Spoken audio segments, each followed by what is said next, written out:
ఖమ్మం జిల్లాలో అమానవీయ ఘటన చోటు చేసుకుంది. పెనుబల్లి మండలం విఎం బంజారా పోలీసుల క్రౌర్యానికి లారీ డ్రైవర్ పోలీస్ స్టేషన్ పైనుంచి దూకి ఆత్మహత్యాయత్నానికి పాల్పడ్డారు. ఇటీవల డ్రంక్ అండ్ డ్రైవ్లో లారీ డ్రైవర్ జీవన్ కుమార్ పోలీసులు పట్టుబడ్డాడు.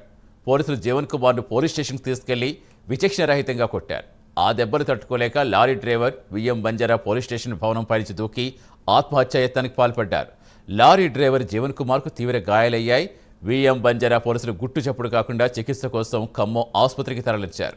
లారీ డ్రైవర్ జీవన్ కుమార్ బంధువులకు పోలీసులు సమాచారం ఇచ్చారు. వారు ఆసుపత్రికి చేరుకుని మెరుగైన వైద్యం కోసం ఖమ్మంలో ఓ ప్రైవేట్ ఆసుపత్రికి తరలించారు.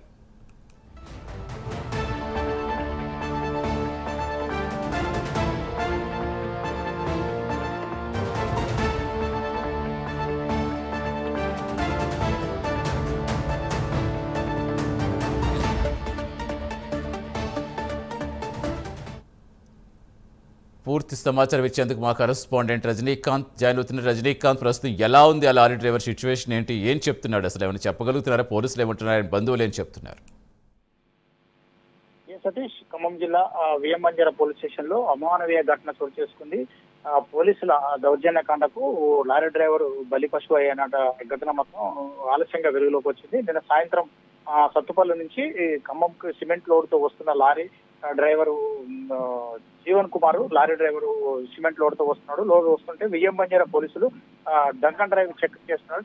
చెకప్ చేస్తుంటే drunk and drive rash driving చేస్తూ వస్తున్నాడు అంటూ మాత్రం అతన్ని లారీని అడ్డగించి అక్కడ చెకప్ చేయగా జీవన్ కుమార్ మద్యం తాగి ఉన్నట్టు కూడా పోలీసులు గమనించారు. గమనించినట్టు అతన్ని అక్కడి నుంచి పోలీసులతో కొంత వాగ్వాదం జరిగినట్టు కూడా తెలిసింది. అనంతరం అతను జీవన్ కుమార్ లారీ డ్రైవర్ ని పోలీస్ స్టేషన్ తరలించారు. పోలీస్ స్టేషన్ తరలించి అతన్ని అక్కడ కొట్టినారు.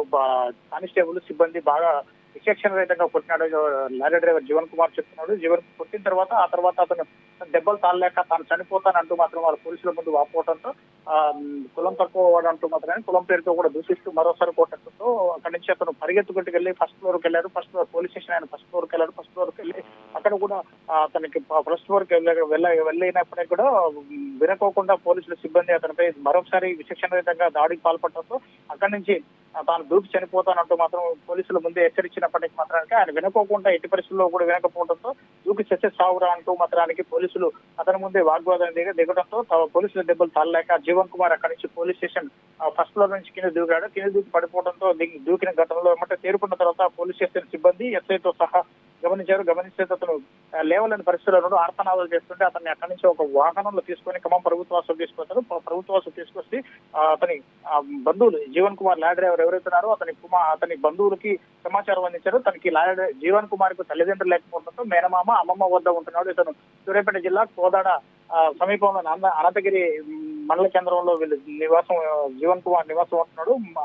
అమ్మమ్మ మేనమామ దగ్గర ఉంటున్నాడు. వాళ్ళకి సమాచారం అందించారు. మీ జీవన్ కుమార్ మీ బంధువు, అతను లారీ డ్రైవర్ వస్తూ అక్కడ తాగి నాతో వాగ్వాదం దిగడంతో అతన్ని మాత్రం నిలువరించే ప్రయత్నం చేసినప్పటికీ మాత్రం లారీ క్యాబిన్ నుంచి దూకి కింద పడ్డాడు. తనకు కొంచెం స్వల్ప గాయాలంటూ మాత్రం బంధువులకు ఒక సమాచారం చెప్పి మరొక కానిస్టేబుల్ మాత్రానికి మరో విధంగా చెప్పాడంటూ మాత్రం వాళ్ళు చెప్పడంతో వారంతా జీవన్ కుమార్ బంధువులు కూడా ఖమ్మం ప్రభుత్వ ఆసుపత్రికి గుండా రాత్రి 11:30-12 గంటల ప్రాంతంలో చేరుకునేసరికి అచేతన స్థితిలో ఉన్నాడు. అచేతన స్థితిలో ఉండడంతో అక్కడికి ప్రభుత్వ ఆసుపత్రిలో ఖమ్మం ప్రభుత్వ ఆసుపత్రికి తీసుకొచ్చిన కానిస్టేబుల్ అక్కడ వదిలేసి వెళ్ళినట్టు కూడా జీవన్ కుమార్ బంధువులు చెప్తున్నారు. అసలు అక్కడి నుంచి అతని పరిస్థితి విషమంగా ఉండడంతో ఖమ్మంలోని ప్రైవేట్ ఆసుపత్రి తరలించారు. ప్రైవేట్ ఆసుపత్రి తరలించగా జీవన్ కుమార్ కు వెన్నుపూసతో పాటు నడుములు భాగంలో పలుసులు కూడా ప్రాచుర్యం అయినట్టు కూడా చెప్తున్నారు. అతని పరిస్థితి యూరిన్ బ్లాడర్ కూడా లోపల పూర్తిగా పగిలిపోయినట్టు కూడా చెప్తున్నాడు. కులం పేరుతో దూషించడమే కాకుండా పోలీసులు దౌర్జన్యకాండకు పాల్పడి అతనిపై రాష్ట్రీయాన్ని ప్రదర్శించినట్టు ఉంటుంది. ఈ ఘటనపై ఆలస్యంగా వెలుగులోకి వచ్చినప్పటికీ మాత్రమే ఘటనపై మాత్రం ఇంతవరకు పోలీసులు మాత్రం తమకేమి. Thank you Rajinikanth. పోలీస్ వాళ్ళు పెట్రోలింగ్ చెక్ చేస్తారు. మందు తాగలేదని చెక్ చేసేటప్పుడు ఈ పిల్లగాన్ని కిందికి దించి పైప్ వేసి తాగపోయినా సరే తీసపోయారు. Police station తీసపోయారు. అక్కడ నేను తాగలేదు సార్ అని ఎంత చెప్పినా వినలేదు. నువ్వు తాగే ఉన్నవరా, ర్యాష్గా తోలుతున్నావు అని పోలీస్ స్టేషన్ తీసపోయారు. పోలీస్ స్టేషన్ తీసపోయాక తీవ్రంగా కొట్టారు పిల్లగాన్ని. ఆ పిల్లగాన్ని కొట్టిన తర్వాత చిత్రహింసలు చేశారు. ఆ బాధలు తట్టుకోలేక మనోడు తప్పించుకోవడానికని వాళ్ళని తప్పించుకొని ఫస్ట్ ఫ్లోర్కి వెళ్ళాడు. ఫస్ట్ ఫ్లోర్కి వెళ్ళినాక అక్కడ కనుక చాలా కొట్టారంట. చాలా కొట్టిన తర్వాత